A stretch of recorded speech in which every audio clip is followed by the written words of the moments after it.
कि जनता क्या माने। हम लोग क्या मान के चले कि गरीबी कम हुई है या नहीं हुई है। देश में गरीबी बढ़ी है पिछले सालों के तुलना में अगर आप देखें तो हाँ, मोदी की बीजेपी की पिछली 10 साल की सरकार में 2014 से लेके 2024 की सरकार में अब ये थर्ड टर्म उनका स्टार्ट हो गया है। 25 से हाँ। 30 करोड़ लोग गरीबी रेखा के नीचे चले गए।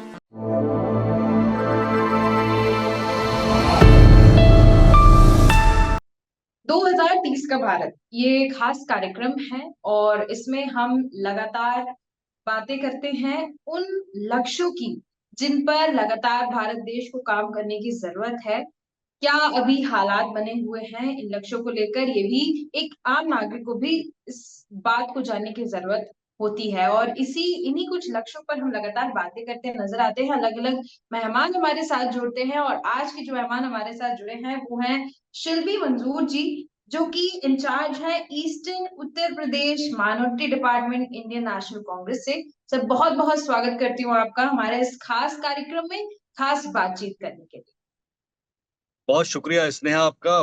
पहले तो मैं बहुत शुक्रगुजार हूँ आपका, आपकी पूरी टीम का कि एक ऐसे इशू के ऊपर, एक ऐसी मुहिम, एक ऐसे विजन के ऊपर आप लगातार हर डोमेन के लोगों से, लीडर से, इंडस्ट्री एक्सपर्ट से आप बात कर रही हैं और हमारे सपनों का भारत 2030 में कैसा हो, जो सस्टेनेबल डेवलपमेंट गोल्स सेट किए गए हैं यूएन के द्वारा, उसके उपलक्ष्य में आप बात कर रही हैं, बड़ी बात है। और मैं समझता जी, हूँ कि ऐसी बात जनता तक पहुँचाने के लिए, लोगों तक पहुँचाने के लिए आपके प्रयास के लिए आप और आपकी पूरी टीम बधाई के पात्र हैं। बिल्कुल, बिल्कुल। Thank you so much sir, thank you so much. और ये 2030 के जो लक्ष्य हैं और 2030 में भारत कैसे दिखेगा, इसको लेकर ही मेरा आपसे पहला सवाल है कि 2030 तक आप भारत देश को कहाँ देखते हैं in terms of poverty, hunger and education?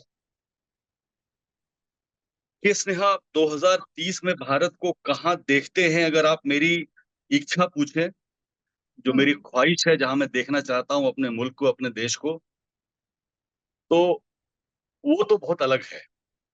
हुँ, मैं चाहता हूँ कि देश का हर बच्चा स्कूल जा रहा हो, जी, जी। अच्छी शिक्षा पा रहा हो, हुँ, शिक्षा प्राप्त युवा रोजगार पा रहे हों, जी। रोजगार प्राप्त लोग अपने जीवन यापन अच्छे प्रकार से कर रहे हों, उनको चीज़ें सस्ती दरों पे मिल रही हों, उनको अच्छा हेल्थ सिस्टम मिल रहा हो, उनको एक अच्छा एनवायरनमेंट इस मुल्क में रहने के लिए मिल रहा हो।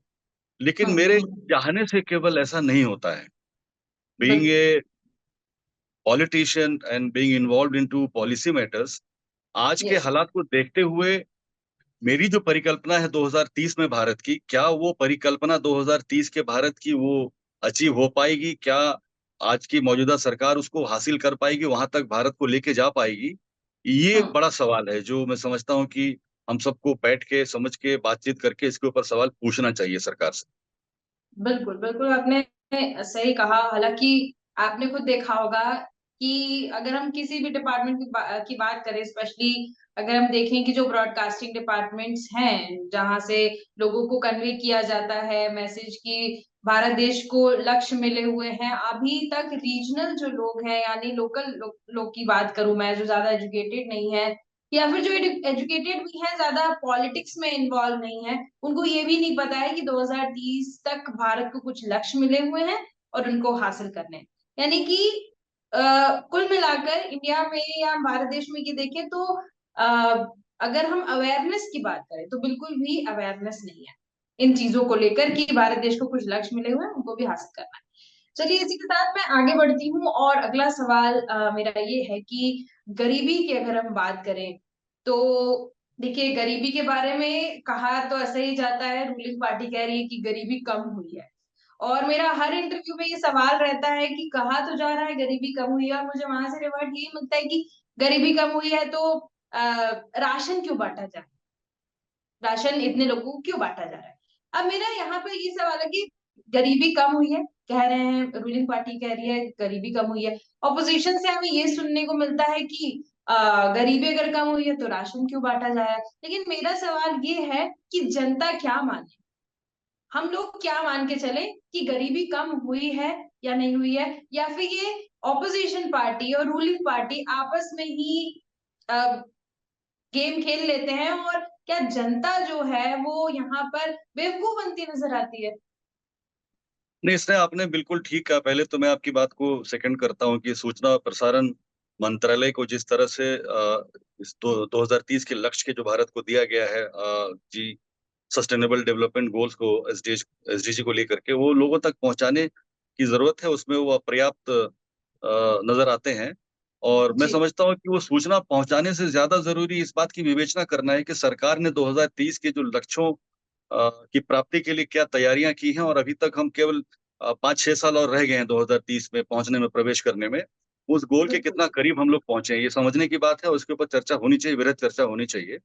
दूसरी बात हम्म। ये आप कह रही थी अभी कि ये जो आरोप प्रत्यारोप का खेल पक्ष और विपक्ष के बीच में चल रहा है, गरीबी के ऊपर सरकार हम्म। ये दावे करती है कि आज के इस भारत में गरीबी कम की गई है।